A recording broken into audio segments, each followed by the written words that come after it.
Napoleon Bonaparte here. Yes, Napoleon Bonaparte. People love to call me a genius. They skip the part where Corsica turns into Waterloo. Louis XVI here. I'll keep this factual, but I promise I'll keep it gentle. If arrogance were fuel, Napoleon Bonaparte could power an empire indefinitely. I'm Horatio Nelson. Let's talk about how Napoleon Bonaparte turned consulate into a personality. Napoleon Bonaparte calls it destiny. I call it avoidable. I'm here to review Napoleon Bonaparte's decisions like a waiter reading back a very bad order. If arrogance were fuel, Napoleon could power when Stein was break spectacularly. Name's Charles Maurice de Talleyrand. I brought receipts a cheer for Napoleon Bonaparte's ego. Some people learn. Napoleon Bonaparte doubles down. Take Leipzig. He ignored his marshals and lost his army. So what did we learn?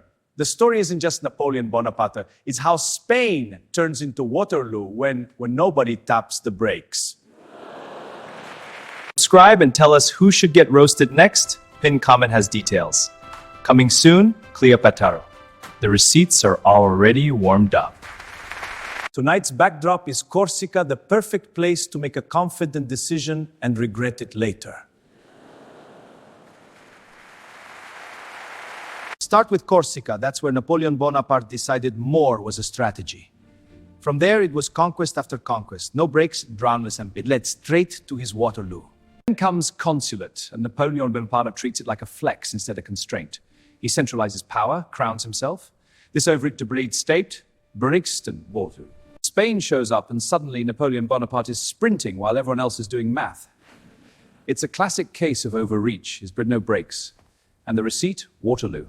And don't forget Leipzig, the moment Napoleon Bonaparte's legend runs into paperwork. His brilliant engine undone by the brakes of bureaucracy. A cautionary tale of overreach. Quick myth bust, I wasn't short. My real problem was overreach. The height myth is a distraction. The real culprit? From Spain to Russia, overreach was my downfall. A lesson from history. Ever remember Spain? Fewer remember what it cost. They say I was short. The truth? Overreach was my Waterloo. Then comes Revolutionary Army, and Napoleon Bonaparte treats it like a flex instead of a constraint. His ambition is the engine, but he ignores the brakes, and he won't know how that ends. Napoleonic Code, that's where Napoleon Bonaparte decided more was at overreach. Problem for brief that. Worth wasn't short. His problem was overreach. Continental system shows up, and suddenly Napoleon Bonaparte is sprinting while everyone else is doing math. Elba exile shows up, and suddenly Napoleon is sprinting while everyone else is doing math. And at Leipzig, myth bust corner, he wasn't short. Reality, his real problem was overreach. Waterloo is where the story gets honest. The myth that I was short. The reality, my real problem was overreach. No brakes on my ambition. First up to roast Napoleon Bonaparte, Louis XVI. Please keep it educational while you ruin my brand.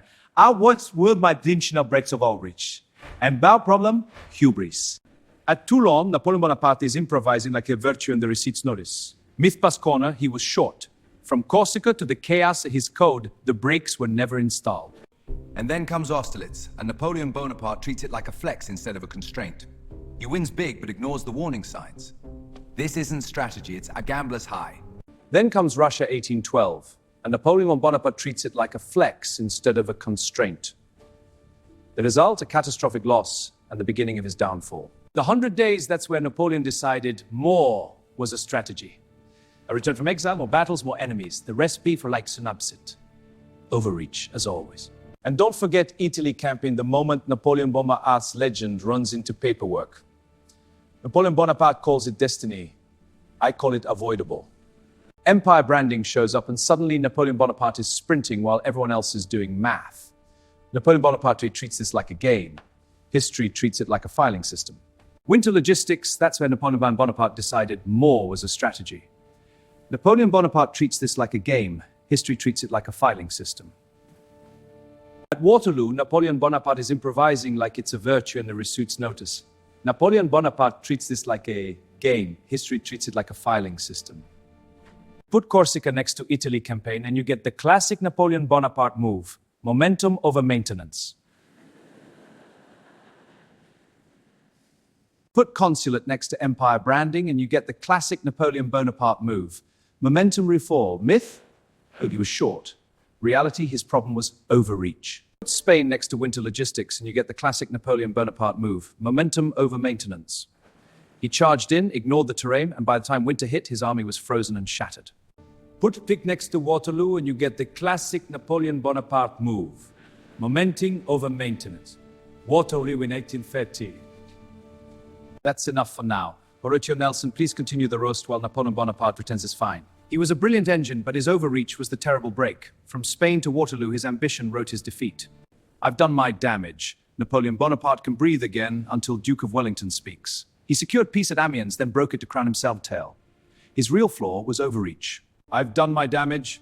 Napoleon Bonaparte can breathe again until Charles Maurice de Talleyrand speaks.